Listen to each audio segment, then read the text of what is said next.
பொட்டு பிளேட்ஸ் நேர்களுக்கு வணக்கம். இன்னைக்கு நம்மளோட சேனல்ல ஒரு ஸ்நாக் ரெசிபி தான் பார்க்க போறோம். நல்ல காரசாரமான கிறிஸ்பியான நெய் கடலை கடைகளில் கிடைக்கிற மாதிரியே வீட்டில் எப்படி பண்ணுறதுன்னு நான் உங்களுக்கு செஞ்சு காமிக்க போகிறேன். இதை செய்ய என்னென்ன பொருள் தேவைன்னு கீழே டிஸ்கிரிப்ஷனில் கொடுத்துருக்கேன்.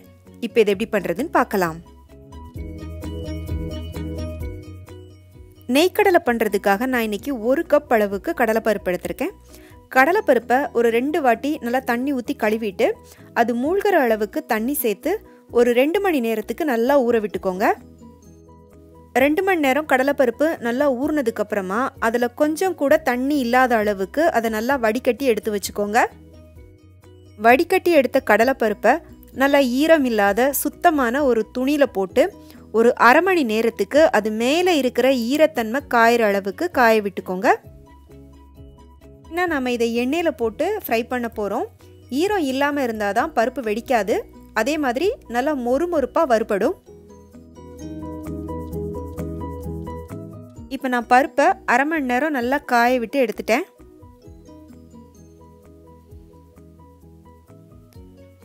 பாருங்க, பருப்பில் ஈரமே இல்லை. இந்த அளவுக்கு அது மேலே இருக்கிற ஈரம் வந்து காஞ்சிருக்கணும். என் கையில் கொஞ்சம் கூட தண்ணி வந்து ஒட்டவே இல்லை. இப்படி இருந்தால் தான் உங்களுக்கு வந்து பருப்பு நல்லா கிறிஸ்பியாக வறுபடும். இப்போ இதை எண்ணெயில் போட்டு நம்ம வறுத்து எடுத்துக்கலாம்.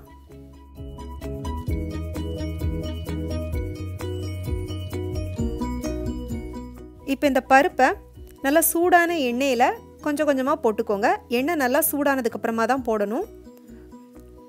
போடும்போது ரொம்ப கவனமாக போடுங்க. கையில் எண்ணெய் தெறிக்காத அளவுக்கு பார்த்து போடுங்க. பிகினராக இருந்தீங்கன்னா ஒரு கரண்டி மூலமாக கொஞ்சம் கொஞ்சமாக எடுத்து போட்டுக்கோங்க.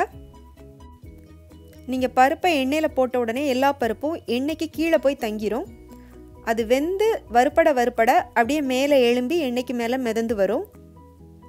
இப்போ பாருங்கள், பருப்பெல்லாம் மேலே மிதந்து வர ஆரம்பிச்சிருச்சு. இப்போ பார்த்தீங்கன்னா பபிள்ஸும் கூட கொஞ்சம் நல்லா அடங்கிருச்சு.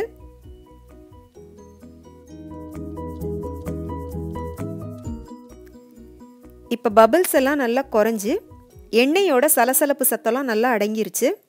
பருப்பும் நல்லா வெந்துருச்சு. இதுக்கு மேலே இது எண்ணெயில் இருந்துச்சுன்னா பருப்போட கலர் மாறும். அதனால் இதை எண்ணெயிலேருந்து வெளியில் எடுத்துடலாம். எடுக்கும்போது இந்த மாதிரி கரண்டி இருந்துச்சுன்னா அதை பயன்படுத்தி எடுத்துக்கோங்க. ரொம்ப ஈஸியாக இருக்கும்.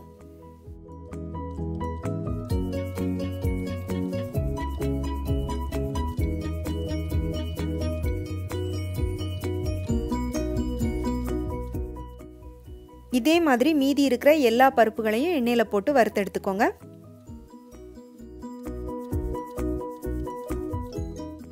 இப்போ இதே மெத்தடில் நீங்கள் சிறு பருப்பும் ஊற வச்சு வறுக்கலாம். அதுவும் ரொம்ப ரொம்ப நல்லாயிருக்கும். ஆனால் நீங்கள் சிறு பருப்பை எண்ணெயிலிருந்து அரைச்சி எடுக்கிறதுக்கு இந்த மாதிரி கரண்டி பயன்படுத்தினீங்க அப்படின்னா எண்ணெயிலிருந்து வராது. அதனால் உங்ககிட்ட வந்து ஸ்டீல் வலக்கரண்டி இருந்துச்சுன்னா அது மூலமாக எடுத்துக்கோங்க. இப்போ நம்மளுடைய நெய் கடலை தயாராகிடுச்சு. இப்போ இதே எண்ணெயில் கொஞ்சமாக ஒரு கொத்து அளவுக்கு கருவேப்பிலையை போட்டு வறுத்து எடுத்துக்கோங்க. நல்லா ஃப்ரெஷ்ஷான கருவேப்பிலை இருந்துச்சுன்னா நல்லா மணமாக இருக்கும். வறுத்த கருவேப்பிலையை தனியாக வச்சுக்கோங்க.